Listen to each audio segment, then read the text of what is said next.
The summer of 1944. The Eastern Front is ablaze.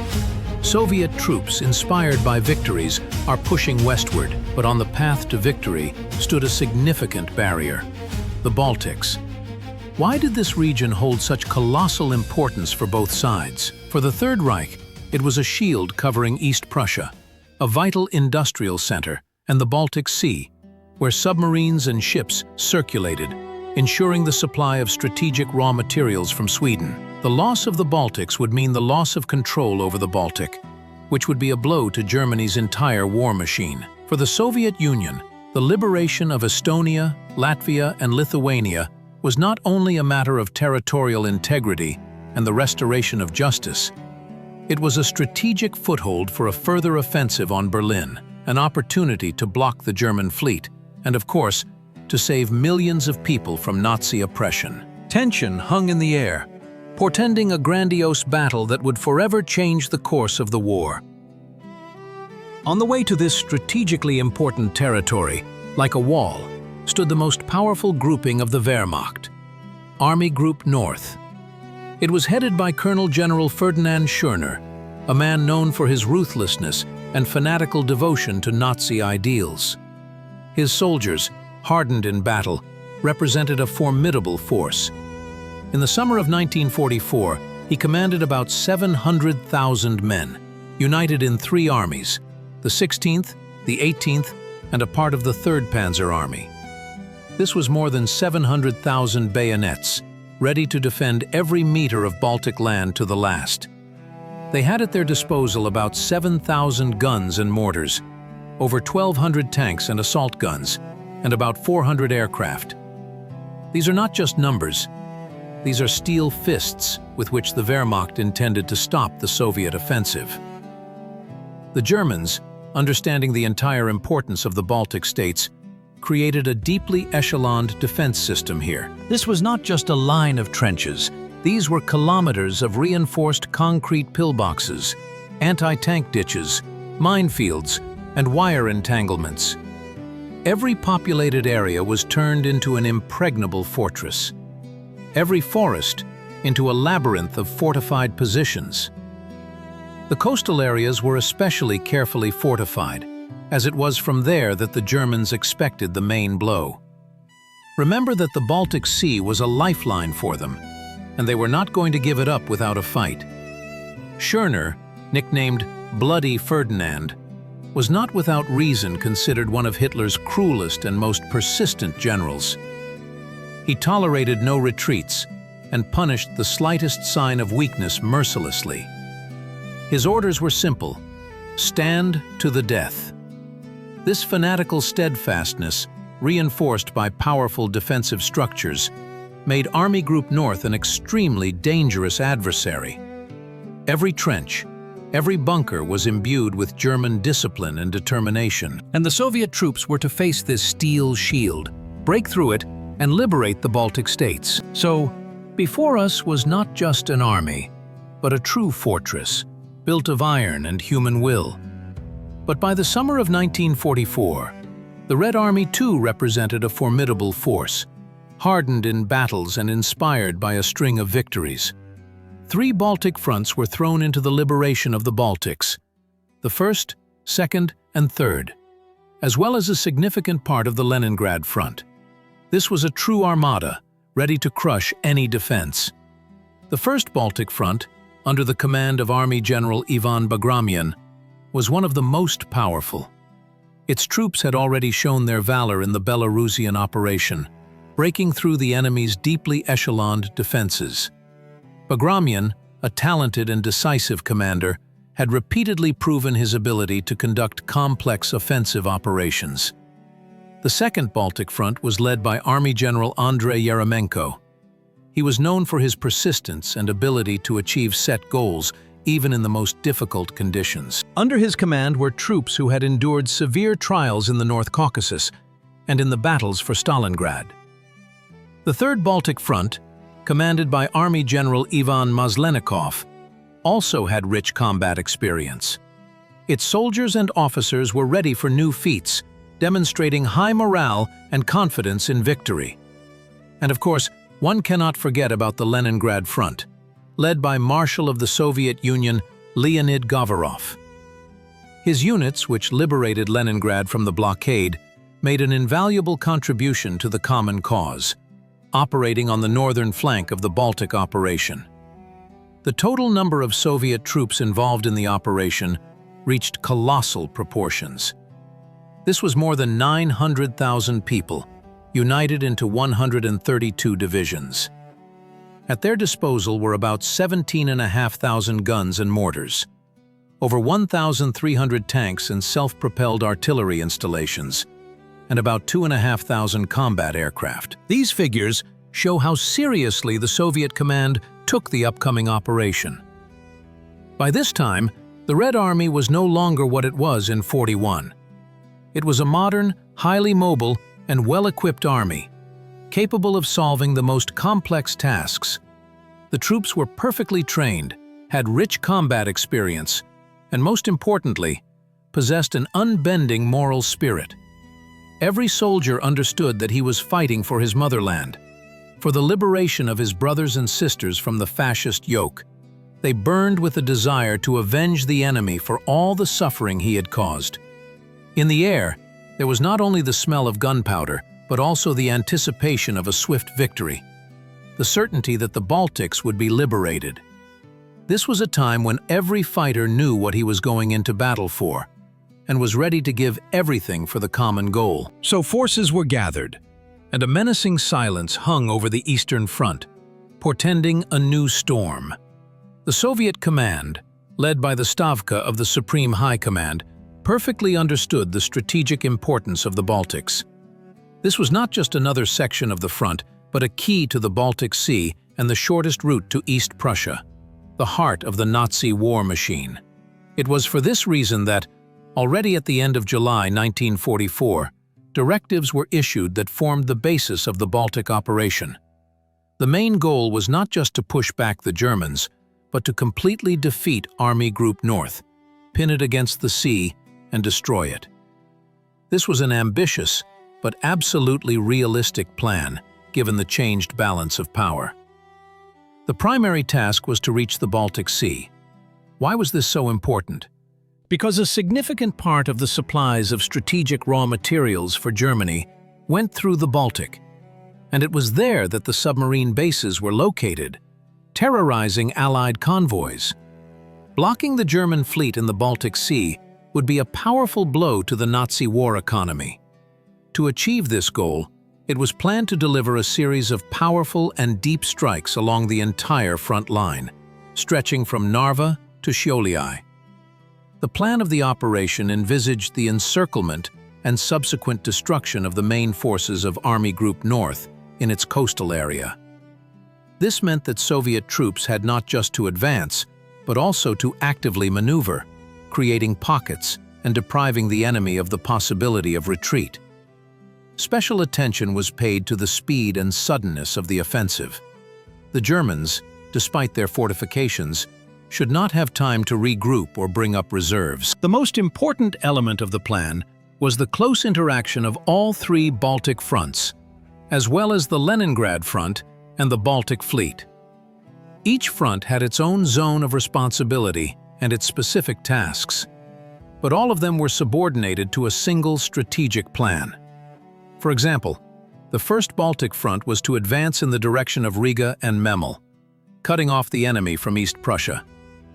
The Second and Third Baltic Fronts aimed to break through the defenses in the central part of the Baltics and advance on Riga from the east. The Leningrad Front, in turn, was to block German forces in Estonia and liberate Tallinn. Every link of this huge war machine had to work like clockwork. The command carefully worked out the logistics, ensuring uninterrupted supply of ammunition, food, and medicine. The features of the terrain were taken into account. Numerous rivers, lakes, forests, which could be both an obstacle and an advantage. The General Staff carefully studied intelligence data on the enemy, identifying weak points in its defenses and planning ways to bypass the most fortified areas. One should not forget about the moral aspect. The liberation of the Baltics which was part of the Soviet Union before the war, had enormous political significance. This was to show the whole world that Soviet territory would be completely cleared of invaders. The plan was bold, audacious, but based on sober calculation and the colossal experience accumulated by the Red Army over 3 years of war. It was a plan that was not just to win a battle, but to radically change the situation on the northern sector of the Eastern Front, bringing closer the final victory. Tension mounted, and then, in the first days of July 1944, on the southern flank of the Baltic operation, the first salvos thundered. The Vilnius offensive began, part of a strategic offensive designed to crush German defenses in Lithuania. The main blow was delivered by the 1st Baltic Front, under the command of Army General Bagramian. His troops, already hardened in the battles of the Belarusian operation, were ready for a new push. Their task was to break through the powerful German fortifications created on the approaches to Vilnius and liberate the capital of Lithuania. The Germans, fully understanding the strategic importance of Lithuania, turned every settlement into a veritable fortress. Pillboxes, bunkers, minefields, full-profile trenches. All this was intended to stop the Soviet advance. But the Soviet soldiers were full of determination. Neither fortifications nor fierce enemy resistance deterred them. Battles unfolded with unprecedented intensity. Every meter of Lithuanian soil was gained with immense difficulty. Artillery worked without interruption, suppressing enemy firing points. Infantry attacked, supported by tanks. Particularly fierce clashes erupted over key strongholds on the approaches to Vilnius. The Germans clung to every height, every settlement, trying to delay the advance of Soviet troops. But the Soviet command applied a tactic of deep breakthrough. Mobile groups, consisting of tanks and motorized infantry, bypassed resistance nodes, penetrated deep into the enemy's rear, sowing panic and disrupting communications. This daring maneuver significantly accelerated the advance. The heroism of Soviet soldiers was boundless. They attacked despite heavy enemy fire, overcame minefields, stormed enemy fortifications. Many soldiers performed feats that are forever etched in history. For example, soldiers of one of the rifle divisions, despite significant losses, managed to break through enemy defenses in a key sector, opening the way for further advance of tank units. Officers and soldiers showed not only courage, but also tactical ingenuity. In the heavy fighting, they found weaknesses in the German defense, used flanking maneuvers, and employed night attacks to catch the enemy by surprise. All this, coupled with powerful artillery support and air superiority, allowed Soviet troops to advance step by step. Within a few days of intense fighting, Soviet troops managed to break through the first line of German defense. This was only the beginning, but a confident beginning. The path to Vilnius was open, and ahead lay new, even fiercer battles for every house, for every street of the Lithuanian capital. After the breakthrough of the German defenses, the path to Vilnius was open. But this did not mean an easy stroll. The city, like a bristling hedgehog, prepared for defense. The Germans had turned it into a real stronghold, with firing points at every intersection, in every house. The battles for Vilnius, which began on July 7, 1944, became one of the fiercest episodes of the Baltic offensive. Soviet troops, acting quickly and decisively, did not get drawn into protracted frontal assaults. Instead, the command of the 1st Baltic Front applied the tactic of deep encirclement. Tank and mechanized units swiftly bypassed the city from the flanks, cutting off enemy retreat routes and creating the threat of complete encirclement. This maneuver came as a real shock to the German garrison. On July 10, Soviet troops closed the ring around Vilnius, cutting off about 8,000 soldiers and officers from the main forces of the Wehrmacht. The methodical destruction of the encircled group began. Street fighting was incredibly brutal. Every block, every house turned into a mini-fortress. Snipers, machine gunners, Faust Patrona operators. The Germans used all available means to delay the advance of Soviet troops. But Soviet soldiers, trained in assault operations, cleared the city step by step. They operated in small assault groups consisting of infantry, sappers, artillerymen, and even tanks. Snipers covered the advance. Sappers made passages through the rubble. Tanks suppressed firing points, and infantry cleared the premises. The interaction between the different branches of service was meticulously coordinated, ensuring high effectiveness in urban combat. Mobile groups played a special role. They penetrated deep into the enemy's defenses, captured key objectives, such as bridges and railway stations, paralyzing the control and supply of German units. Interaction with partisans operating in the vicinity of the city also contributed to the success of the operation. They provided valuable intelligence and carried out sabotage in the enemy's rear. On July 12th, the Red Banner was raised over Vilnius. The city was liberated, but the fighting continued for several more days until the last pockets of resistance were suppressed. As a result of the Vilnius offensive, Soviet troops not only liberated the capital of Lithuania, but also inflicted a serious defeat on one of the strongest enemy groupings. The success of this operation was made possible by the skillful use of mobile groups, close interaction of all branches of service, and of course, the unparalleled courage and heroism of Soviet soldiers. They not only broke the enemy's resistance, but also demonstrated a high level of tactical training and strategic thinking. The liberation of Vilnius opened the way for further offensive in central Lithuania. Soviet troops, developing the success, moved west, pursuing the retreating enemy. Their task was to liberate the entire territory of Lithuania and reach the shores of the Baltic Sea. But this was only the beginning of a long journey. After the triumphant liberation of Vilnius, the Red Army did not slow its pace. In the northern sector of the Baltic offensive, events no less dramatic unfolded. The Leningrad front, under the command of Marshal of the Soviet Union Leonid Govorov, together with the Baltic Fleet, was preparing for a decisive thrust, the liberation of Estonia. This chapter of our history is dedicated to the Tallinn offensive, the struggle for the liberation of the ancient Estonian land. The Germans, understanding the entire strategic importance of Estonia as a springboard for the defense of the Gulf of Finland and the approaches to East Prussia, created a powerful defensive system here. The Narva sector was especially strongly fortified, where the so-called Tannenberg Line passed. These were kilometers of trenches, bunkers, anti-tank ditches, and minefields, behind which stood elite German units. Battles for Narva had been fought since February 1944 and were extremely fierce. In August 1944, the Soviet command developed an offensive plan that provided for breaking through the German defenses in the Narva direction, as well as flanking maneuvers to encircle and destroy the enemy. For this, significant forces of the Leningrad front were involved, as well as ships and aircraft of the Baltic Fleet.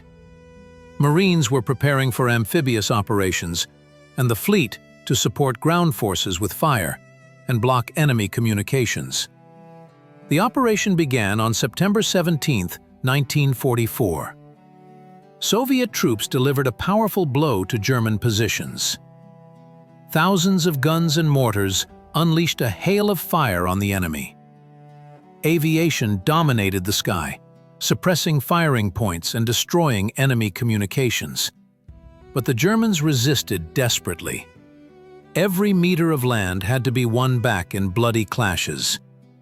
It was especially difficult to break through the Tannenberg Line. Here, every height, every populated area was turned into impregnable fortresses. Soviet soldiers showed miracles of heroism and courage. They went on the attack despite heavy fire, overcame minefields, stormed bunkers. Sappers under fire made passages in minefields and wire obstacles, and tankers, supported by infantry, broke through enemy fortifications. Thanks to decisive actions and skillful maneuvering, Soviet troops managed to break through the enemy defenses. On September 22nd, the city of Tartu was liberated. This was an important strategic point, opening a direct path to Tallinn. The liberation of Tartu marked a turning point in the Tallinn offensive. The Germans, fearing complete encirclement, began to retreat, but Soviet troops gave them no respite. The pursuit was swift. The terrain of Estonia, with its dense forests, swamps, and numerous lakes, created additional difficulties for the advancing troops. However, the Soviet command skillfully used these features of the landscape, employing flanking maneuvers and sudden strikes. Mobile groups, consisting of tanks, motorized infantry, and self-propelled artillery units, rapidly advanced along forest roads and clearings, bypassing pockets of resistance and striking the enemy's flanks and rear. Artillery and aviation continuously supported the offensive, suppressing resistance and clearing the way.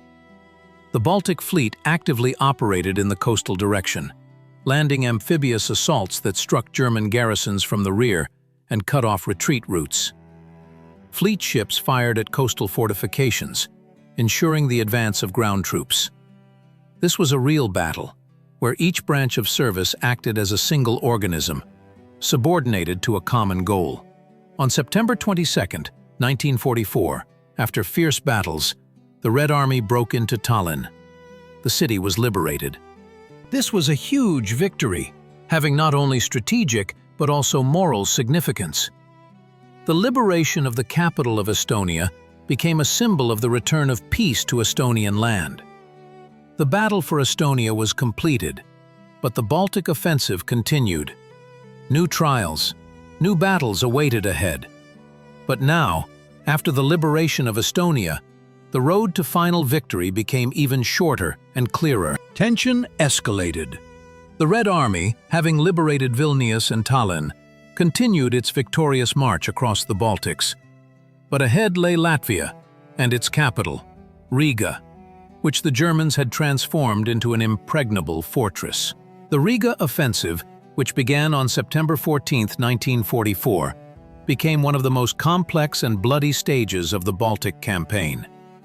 The offensive was carried out by forces of the 1st, 2nd, and 3rd Baltic fronts, each with its own area of responsibility and its own objectives. The main thrust was directed at the positions of the 16th and 18th German armies, which, despite their losses, offered fierce resistance. The Germans perfectly understood the strategic importance of Riga. It was the largest port on the Baltic Sea, a vital transport hub through which Army Group North was supplied and troops were evacuated. The loss of Riga would mean the complete severance of this group from East Prussia and its inevitable demise. Therefore, the Hitlerite command ordered the city to be held at all costs. The defensive lines around Riga were built with German meticulousness and represented a deeply echeloned system. These were not only pillboxes and dugouts, but also numerous anti-tank ditches, minefields, and wire entanglements. Every settlement on the approaches to the city was turned into a strong point, every house into a firing position. The battles in Latvia were distinguished by particular brutality. The terrain, abundant with forests, swamps, rivers, and lakes, hampered maneuver and made the offensive extremely difficult. The Germans skillfully used the features of the landscape, setting up ambushes and counterattacks. Soviet troops had to literally gnaw through the enemy's defenses, step by step, at the cost of enormous effort. Especially fierce battles unfolded on the approaches to Riga. German units, reinforced by reserves, stubbornly resisted, launching furious counterattacks. Soviet soldiers displayed unparalleled courage and heroism. Artillery worked without interruption, suppressing enemy firing points. Aviation struck concentrations of enemy troops and communications. Tank units, supported by infantry, broke through fortifications, but every meter of ground was gained with great difficulty.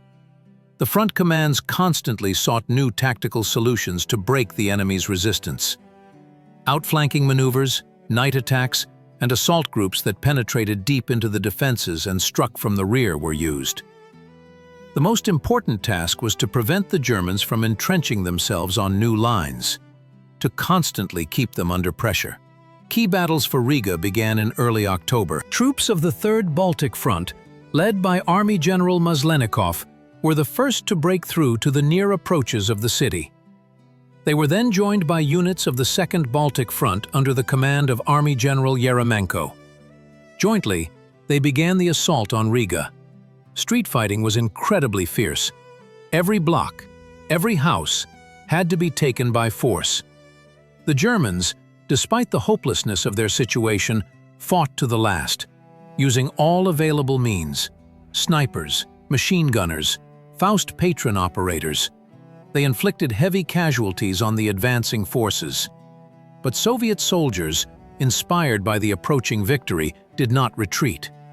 They operated in small assault groups, clearing house by house, street by street. Sappers cleared barricades, tanks suppressed firing points, infantry cleared premises.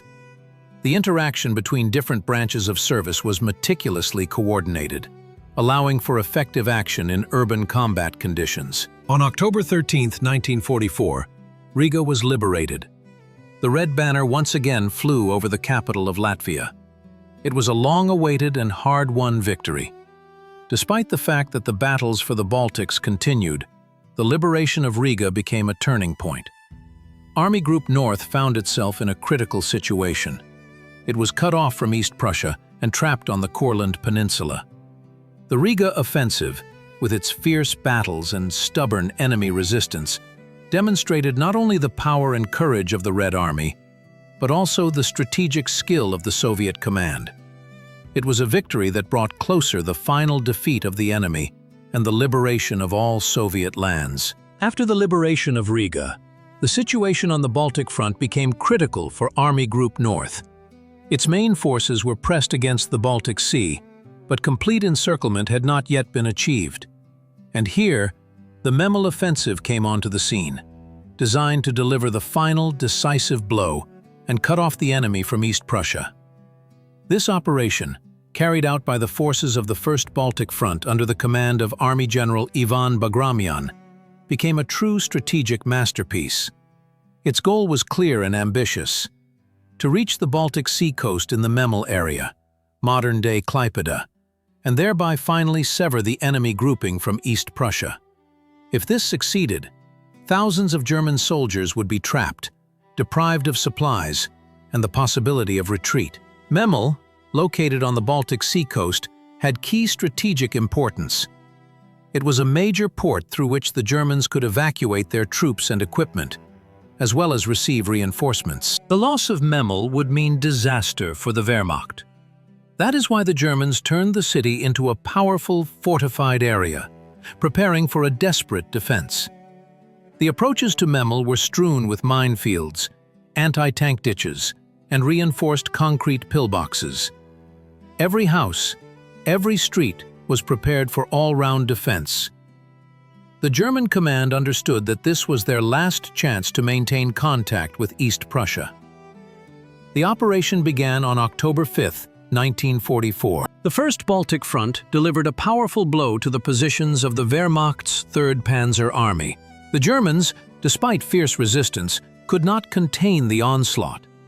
Soviet troops, using deep penetration tactics, rapidly advanced, creating a threat of encirclement.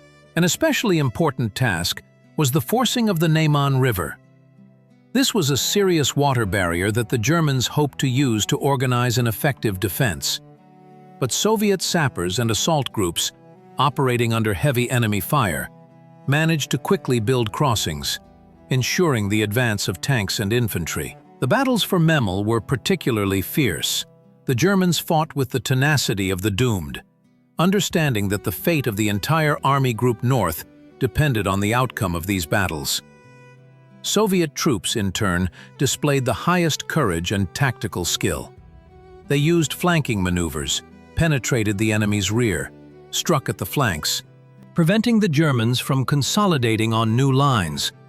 A key moment of the operation was the capture of the city of Shaluta, which opened a direct path for Soviet troops to the Baltic Sea coast. After this breakthrough on October 7th, advanced units of the 1st Baltic Front reached the Baltic coast. This moment became a triumph for Soviet troops. Army Group North was finally cut off from East Prussia. Thousands of German soldiers were trapped on the Courland Peninsula. Memel itself, however, remained in enemy hands. The Germans continued to desperately defend the city, turning it into a real fortress. The battles for Memel continued until the end of January 1945. Soviet troops had to literally squeeze the enemy out of every house, out of every block. Assault groups were used, which, using artillery and tanks, step by step cleared the city of the enemy. Special attention was paid to the destruction of coastal fortifications. The Germans used them to protect the port and coastline. Soviet engineers and sappers, demonstrating miracles of ingenuity, found ways to neutralize these defensive structures, paving the way for assault groups. The Memel offensive became one of the most striking examples of successful strategic planning and tactical skill of the Red Army. It not only led to the liberation of an important coastal city, but also played a decisive role in blocking a large enemy grouping, which significantly hastened the final defeat of Nazi Germany. The reaching of the Baltic Sea became a symbol of inevitable victory. Against the backdrop of the grandiose land operations unfolding in the Baltics, the Baltic Fleet played an equally important and at times decisive role. Its actions became an integral part of the overall liberation strategy, providing support for the advance of ground forces, conducting daring amphibious operations, and combating the German fleet in the Baltic Sea. The fleet was not just an auxiliary force, it was a powerful fist, capable of striking where ground forces encountered insurmountable obstacles. In August and September of 1944, when the Leningrad Front was engaged in the heaviest battles for the liberation of Estonia, the Baltic Fleet actively cooperated with the advancing units. Naval aviation struck German positions, suppressing artillery batteries and destroying enemy transports. The fleet's ships, utilizing their superiority, shelled coastal fortifications, clearing the way for the infantry's advance. But the most striking page in the history of the Baltic Fleet's actions in the Baltic operation was the Moonsund landing operation, carried out in late September and early October of 1944. The goal of this operation was the liberation of the Moonsund archipelago, the islands of Saaremaa, Hiiumaa, and Muhu, which the Germans had transformed into powerful strongholds. These islands held immense strategic importance. They allowed control over the exit from the Gulf of Finland, ensured the security of maritime communications, and served as a base for German submarines. The loss of the Moonsund archipelago would have deprived Germany of the ability to operate in the eastern part of the Baltic Sea. The operation began on September 27, 1944, with the landing of troops on Muhu Island. Soviet Marines, supported by artillery and aviation, acted swiftly and decisively. Despite fierce enemy resistance, the island was liberated within a few days. This was followed by a landing on Hiiumaa Island, where bloody battles also unfolded. The Germans, realizing the full importance of the islands, transferred reserves there, attempting to hold their positions. But Soviet paratroopers, displaying miracles of courage, cleared the island of the enemy step by step. The fiercest battles unfolded for Saaremaa Island, the largest and most fortified of the Moonsund archipelago. Here was a powerful German garrison, well-equipped and prepared for a prolonged defense. The Soviet command decided to land troops simultaneously at several points to dismember the enemy's defense and prevent him from concentrating forces. The landing on Saaremaa began on October 5th. Marines, under the cover of naval artillery and aviation, landed on the shore, overcoming minefields and wire obstacles. Every meter of the island had to be won in fierce clashes. It was especially difficult to take fortified points, where the Germans fought to the last bullet. During the Moonsund landing operation, the Baltic Fleet not only carried out amphibious landings, but also actively fought against the German fleet. Soviet torpedo boats and submarines patrolled the waters, intercepting enemy transports and escort ships. In aerial battles over the islands, Soviet pilots of the Baltic Fleet gained air superiority, which greatly facilitated the actions of the landing forces. The liberation of the Moonsund archipelago had enormous strategic significance. It not only deprived the Germans of important bases, but also opened the way for the Soviet fleet into the central part of the Baltic Sea, which significantly influenced the further course of the war. By November 24, 1944, the Moonsund landing operation was successfully completed.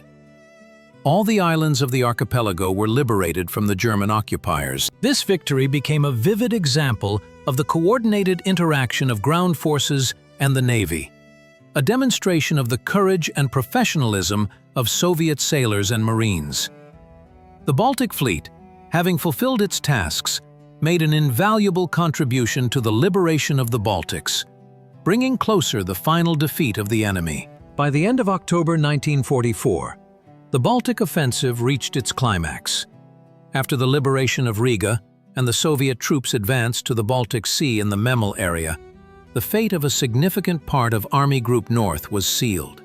It found itself cut off from East Prussia and trapped on the Courland Peninsula. This is how the famous Courland Pocket was formed, one of the largest and most prolonged pockets of the Great Patriotic War. It was not just a geographical area, but a trap in which about 200,000 German soldiers and officers found themselves. For the German command, despite the obvious catastrophe, the decision to hold the Courland Peninsula was dictated by several reasons. Firstly, it was an attempt to maintain some kind of foothold in the Baltic, from which it would be possible to influence the course of military operations, as well as to cover approaches to East Prussia from the sea. Secondly, the hope that the situation on the front would change and the encircled group would be relieved did not leave Hitler and his entourage until the very end of the war. And thirdly, this foothold was used for the evacuation of the wounded, valuable equipment, and, most importantly, for the removal of submarines and other military property, the production of which was extremely important. The Courland Pocket became a kind of fortress for the Germans, from which they could continue to conduct military operations, diverting significant forces of the Red Army. For the Soviet command, the formation of the Courland Pocket was a huge strategic success. This allowed the release of significant forces and resources that could be transferred to other, more important sectors of the front, primarily for the offensive on Berlin. The blocking of such a large enemy group meant that it no longer posed a threat to Soviet troops and could not be used to strengthen German defenses in East Prussia or Central Germany. At the same time, the elimination of the Courland group required time and resources, because the Germans, trapped in the pocket, fought with the desperation of the doomed. They understood that retreat was impossible, and every battle for them was the last. This led to the formation of one of the bloodiest and most protracted confrontations in the final stage of the war. The Courland Pocket became not just a tactical victory, but also an important psychological blow to the enemy. The very fact that such a large group was encircled demoralized German soldiers and officers. For Soviet soldiers, this became another confirmation of the inevitability of victory. Over the subsequent months, fierce battles would unfold in the Courland Pocket. But that is another story. The Courland Pocket, which we discussed earlier, became a true test for both sides. For the Germans, a desperate struggle for survival. For the Soviet troops, a complex and painstaking effort to liquidate the encircled grouping. From October 1944 until the very end of the war, 6 major offensive operations of the Red Army unfolded in this small area of land, aimed at destroying Army Group Courland, as the Germans renamed it. It would seem that the encircled grouping should have fallen quickly, but the Germans resisted with incredible stubbornness. There were several reasons for this. Firstly, Hitler's order to stand to the death. For soldiers who understood that retreat was impossible, there was only one path: to fight to the last. Secondly, the hope of a breakthrough. The Germans believed that sooner or later they would be saved, and this supported their morale. Thirdly, it was an opportunity to distract significant forces of the Red Army from the Berlin direction, which, in Hitler's opinion, gave them a chance to turn the tide of the war. And finally, the fourth reason was evacuation. Through Courland ports, the Germans evacuated the wounded, valuable equipment, and, most importantly, submarines, which were extremely necessary for conducting naval warfare. The landscape of Courland also played into the hands of the defenders. Numerous forests, swamps, rivers, and lakes created ideal conditions for organizing a deeply echeloned defense. Every forest massif turned into an impregnable fortress, every stream into a natural barrier. Soviet troops had to literally gnaw through the enemy's defenses, encountering fierce resistance at every step. The weather conditions of the Baltics also made their adjustments. In the autumn and winter of 1944-1945, Courland was plunged into slush, mud, and impassable snowdrifts. This hampered the use of heavy equipment, made rapid maneuvers impossible, and complicated supplies. The Soviet command was forced to develop special tactics for operations in such conditions. Assault groups, consisting of infantry, sappers, artillerymen, and flamethrowers, were massively used, methodically clearing enemy strongholds. Artillery was widely used to suppress enemy firing points. Aviation, despite the bad weather, tried to support the advancing units, striking at enemy concentrations. The battles in the Courland pocket were exhausting and bloody. The Germans fought with the stubbornness of the doomed, often counterattacking to recapture lost positions. But the Red Army, step by step, steadily advanced. Each of the 6 offensive operations, though not leading to the complete destruction of the grouping, weakened it, reduced the territory of the pocket, and deprived the Germans of resources. It was not a quick victory, but a slow, yet inevitable strangulation of the enemy. Soviet soldiers showed unparalleled courage and resilience, understanding that every battle in Courland brought closer the final victory over the enemy. Against the roar of cannons and the screech of tanks, behind this massive war machine lay the fate of millions of people. The population of the Baltics, having endured years of German occupation, awaited the arrival of the Red Army with both hope and apprehension. The attitude towards liberation was ambiguous, as was the history of the region itself. For many residents, especially those who suffered under the Nazi regime, the arrival of Soviet troops meant long-awaited deliverance from terror, hunger, and endless repressions. They saw Soviet soldiers as liberators, bringing peace and justice. They greeted them with flowers, bread and salt, and tears of joy. This was particularly evident in areas where the atrocities of the occupiers were most brutal. But there were also those who viewed the arrival of the Red Army with apprehension, remembering the events of 1940, when the Baltics became part of the Soviet Union. For them, this was not liberation, but a change from one occupation regime to another. These sentiments were actively fueled by German propaganda, which painted terrifying pictures of the Bolshevik threat. Against the roar of cannons and the screech of tanks, behind this massive war machine stood the fate of millions of people. The population of the Baltics, having endured years of German occupation, awaited the arrival of the Red Army with hope and apprehension. The attitude towards liberation was ambivalent, as was the history of the region itself.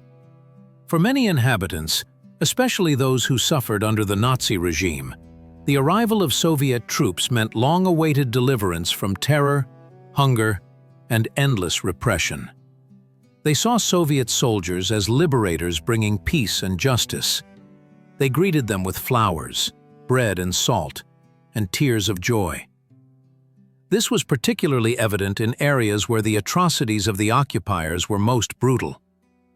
But there were also those who viewed the arrival of the Red Army with apprehension, remembering the events of 1940, when the Baltics became part of the Soviet Union. For them, it was not liberation, but a change from one occupation regime to another. These sentiments were actively fueled by German propaganda, which painted terrifying pictures of the Bolshevik threat. The partisan movement in the Baltics also had its peculiarities. Along with Soviet partisans who fought against the occupiers and actively assisted the advancing troops, there were also nationalist formations that often played a double game and sometimes openly clashed with Soviet detachments. This created additional difficulties for the Red Army, which, in addition to fighting the Wehrmacht, also had to maintain order in the rear. However, the Soviet command perfectly understood the importance of the civilian aspect of the operation. All measures were taken to minimize casualties among the civilian population. Troops were strictly forbidden from looting and violence. Field kitchens, medical brigades, and specialists for restoring destroyed infrastructure were immediately sent to liberated cities and villages. Water supply, electricity, and transport communications were restored first. These actions were aimed not only at alleviating the suffering of the population, but also at demonstrating the peaceful intentions of the Soviet Union. The work of local authorities, schools, and hospitals was restored. Peaceful life was being established. Despite all the difficulties, most of the Baltic population happily welcomed the liberators. They saw in them those who brought peace and hope for a better future. This emotional background, this desire for a peaceful life, became an important factor in the success of the Baltic operation. After all, war is not only tanks and cannons, but also people, their feelings, their hopes, and their fears. And it was these people, their support, that became one of the keys to victory. War is not only the roar of cannons and the clanking of tanks, not only strategic maps and the movement of divisions. It is, first and foremost, the fates of people. The results of the Baltic Offensive, a large-scale offensive by the Red Army, cannot be reduced merely to numbers and tactical successes. Its significance is much deeper. It permeates history, collective memory, and even modern international relations. After all, the liberation of the Baltic states in 1944 became a turning point not only for the inhabitants of Estonia, Latvia, and Lithuania, but also for the entire Eastern Front. It was a victory that changed the course of the war in the Baltic, laying the groundwork for further, even more grandiose offensives. And today, many decades later, this page of history continues to provoke heated debates and discussions, acquiring new meanings in the context of modernity. What, then, is the true historical significance of the Baltic Offensive? First and foremost, it was the complete liberation of the Soviet Baltic republics from Nazi occupation. Millions of people were saved from extermination, slavery, and terror. The Nazi regime, which spared no one, be they Jews, Russians, or representatives of other nationalities, was expelled from this land. It was an act of justice, the return of peoples to peaceful life, albeit under a different political system. Secondly, the operation had colossal military strategic significance. The blocking of a large enemy group, Army Group North, in the Courland pocket became one of the most significant events in the final stage of the war.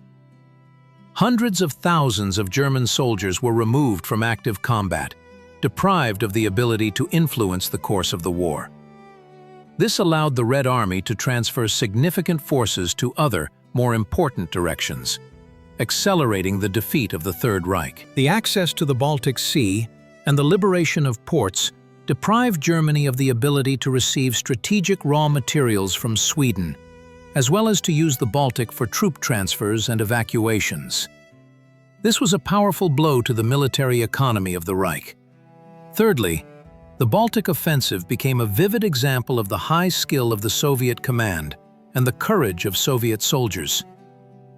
Under conditions of difficult terrain, stubborn enemy resistance, and changing weather conditions, the Red Army demonstrated the ability to conduct large-scale, deep offensive operations, with close interaction between various branches of service, from infantry and tanks to aviation and the Navy. This was a triumph of Soviet military thought and the heroism of ordinary soldiers. But, like many events of the Great Patriotic War, the Baltic offensive has not only heroic, but also tragic pages. Its reflection in historiography and the collective memory of the peoples of the Baltic states is still ambiguous. For some, it is an undisputed liberation from the Nazi yoke.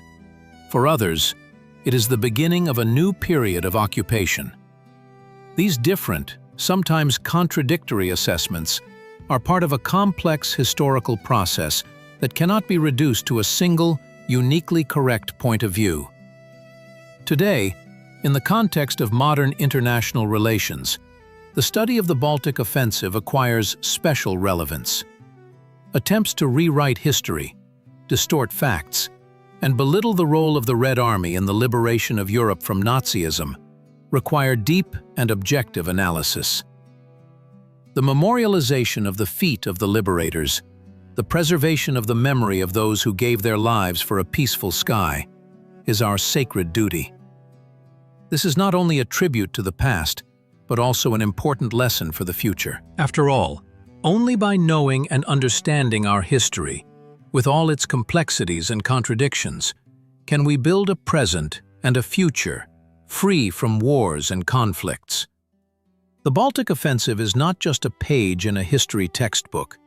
It is a living memory of heroism, loss, and hope that continues to resonate in the hearts of many people even today.